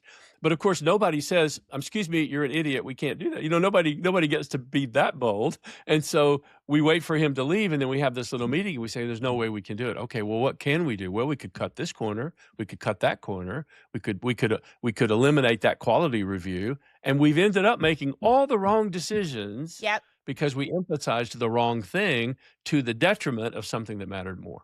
So, okay, what's number 4? Number 4, with no apology, number 4 is the most important of the 4, and it's the hardest. So at some point, there's no way that the two of us were going to bring to all of you a conversation around producing results that didn't include the A word, accountability. At some point we got to get to that. Exactly. And I have a little bit of a mission here and I think we share this mission, is that I think accountability has been given a very bad rap. It is almost universally viewed negatively. Like if your boss calls you on the phone and says, "Hey, can you come up to my office? We need to have an accountability meeting." Nobody says, "Woo, I can't wait. Let's go." Nobody does that. We assume something bad, right? But accountability is not inherently bad. Accountability means simply that we have the ability to be of account. In other words, that we will do what we say we will do. So what we did in the 4 disciplines was we built that principle into this final discipline of our 4. And it simply works like this. Every week, every member of a team, so if there are many teams, they're all having their own meeting, gathers together for something like 15 to 20 minutes. And in that meeting, every person says, "Here's the single most important thing I'm committing to do for the coming week. Here's the next person. Here's what I'm committing to. Here's what I'm committing to. Here's my commitment is to do this. My commitment is to do that." And when we finish, that meeting's over and everybody goes back to work. But they come back 7 days later, same room, same people, usually the same chairs, and we go around the room again. But this time, everybody says, "Here's what I committed to do, and here's what I did." Now, sometimes people say, "Here's what I committed to do, and I didn't get it done." And I have found that moment, especially when it's done with respect and no shame around the person, to be one of the healthiest performance Yes. enhancers I've ever seen in my life. Because everybody who has that moment of looking at their whole team saying, "Guys, I told you I would resolve that IT problem, but I just didn't get to it," thinks to themselves, "I will never be in this position again as long as I live." It's a self-correcting kind of thing. So it's really healthy. And if it scares you a little bit that I say it, what you're feeling is that accountability. But remember that accountability, when it drives performance, becomes a source of pride. So in this setting, the thing we did that was so radical, but it turned out to be the thing that gets talked about all over the world, is instead of everybody being accountable to the leader, we made everybody accountable to each other. So no That's so longer was powerful. it, "Oh, hey, boss, I was really busy last week." I mean, most of the time your boss will cut you some slack if you've got a good story why you didn't get it done, right? But the people on your team all had the same demands you had, and they worked just as hard as you did, and they had families to get home to at the end of the day as well. So when you stand up and say, "I just couldn't get it done," you feel it. Like, "I'm not proud of this," right? So that's why I say you usually only do that once, and then you never do it again for the rest of your life. So think about that outcome just for 1 second. What if you could create a team of people who knew absolutely that if you said you were going to do something, you would do it? And I don't mean platitudinally. I mean like bet your money kind of thing. That if she says she'll do it, she'll do it. You don't even need to check. I promise you. I've watched her 100 weeks in a row. She never misses. If she says she'll do it, she will do it. Wow, what a sense that does. So we have one client that was, it was the largest healthcare organization in the world, where the CEO came back to us and said, 3 months after implementing this process, my people walk around with a swagger because they are proud of themselves. They have a sense of, on this team, this is how makes me choke up a little bit. On this team, this is how we operate. And they go home to their families and they say, the people I work with, man, they can be depended on. If they say they're going to do something. Now, by the way, before this feels overwhelming, nobody starts there. Nobody magically has a team like that. You have to build this. And the way you build it is by making accountability institutional. It's expected. It's part of our DNA, the fabric of how we work. And the only way to do that is for each and every one of us every week to be accountable for whether we did what we said we were going to do.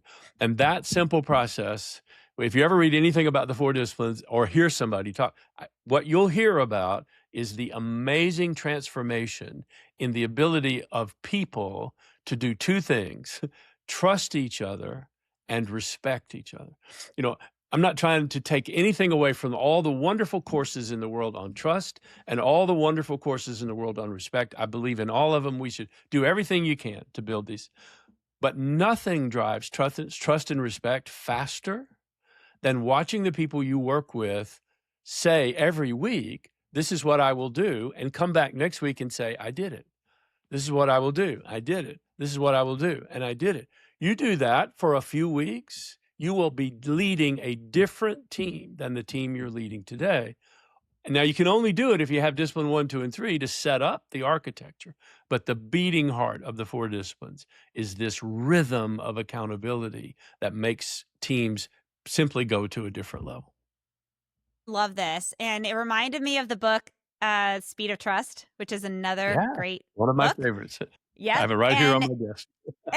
so, another thing I was thinking about, Jim, with this is so this reminds me of something like this is very common in software world. We call it stand up. Okay.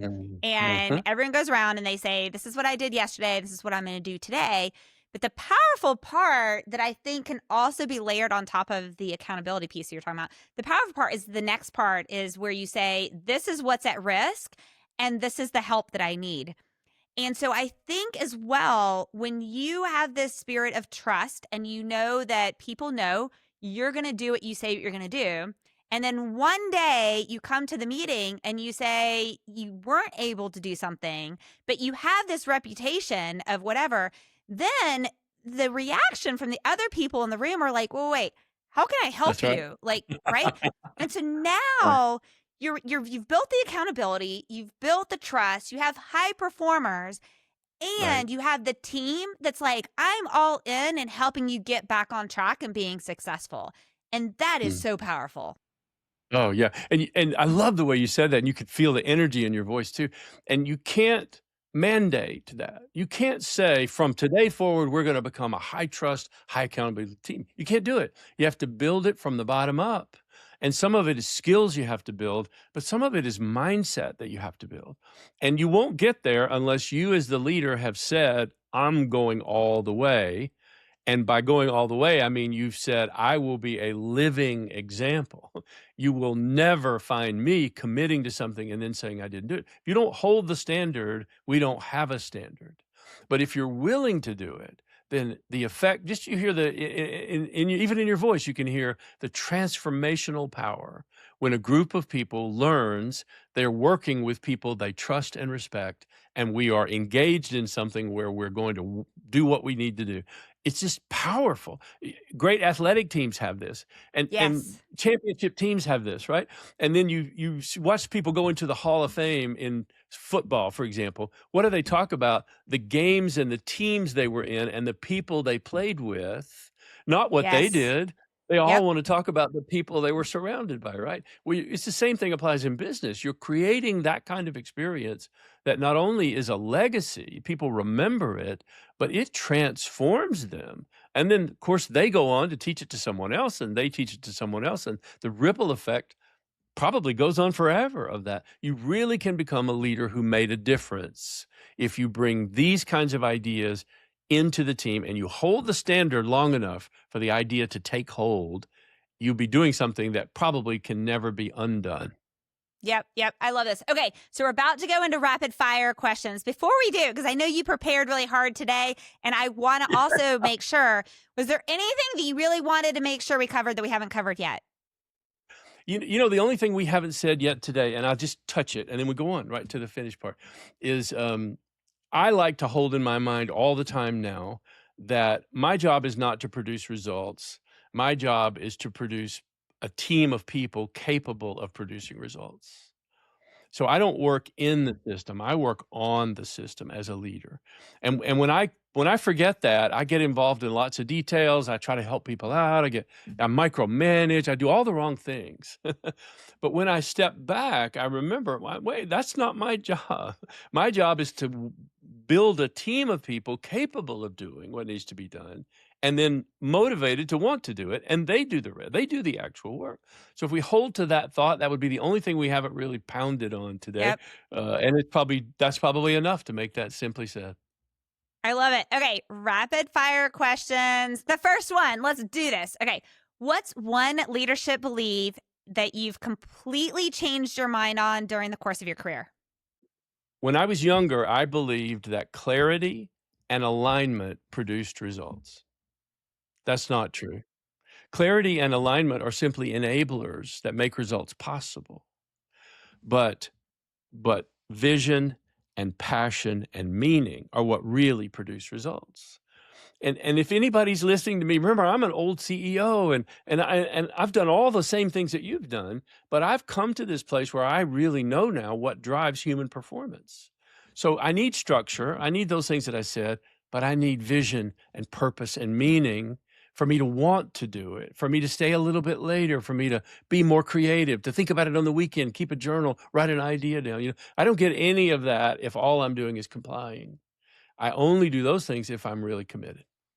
I love this. I love this. Okay, question 2.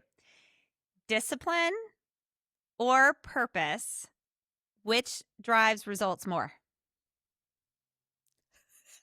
It's They make them it's a little. easy.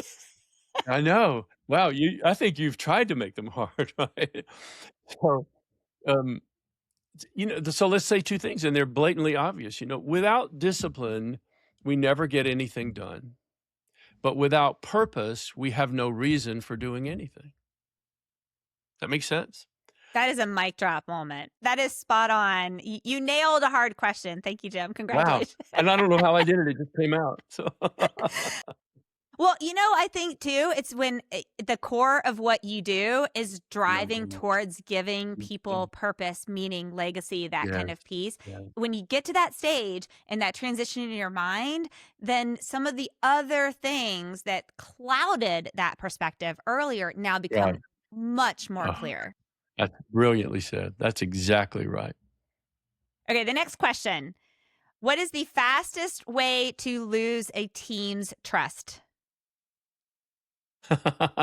Well, there I'm gonna say 2 because I know that's cheating. The fastest way to lose a team's trust is to hold them to a standard that you don't meet. And I mean, that's catastrophic, right? And then the second fastest way, and sadly I've seen this many times, is to, portray something as being true that you knew wasn't true.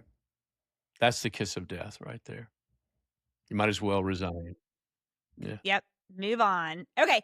What still challenges you personally as a leader? Wow. So you're asking me this question. I'm in the legacy stage of my career, and so I think about things in a different way. But what still challenges me is the example of my life and my work an embodiment of everything I'm trying to teach others to do. Maybe Mm, I've already said this in a different way, but I'm thinking maybe I am circling, Angela. But in other words, I have 19 C-suite executives in 7 countries that I coach every single month. And every time I start one of those calls, I light a candle. I hope it's all right with you if I say a prayer, and I ask to be an example of everything I am about to try to teach them. Because if I teach them technique and it doesn't have heart or integrity, it'll land flat anyway. We're all wasting our time, right? S- But boy, you talk about something that challenges you. You remember we said earlier in this podcast, every next level of your life requires a new version of you. yes. Still believe to this day that's one of the truest things I've ever heard. Well, it's the same idea. Every next level of your coaching or your leadership requires a new version of you.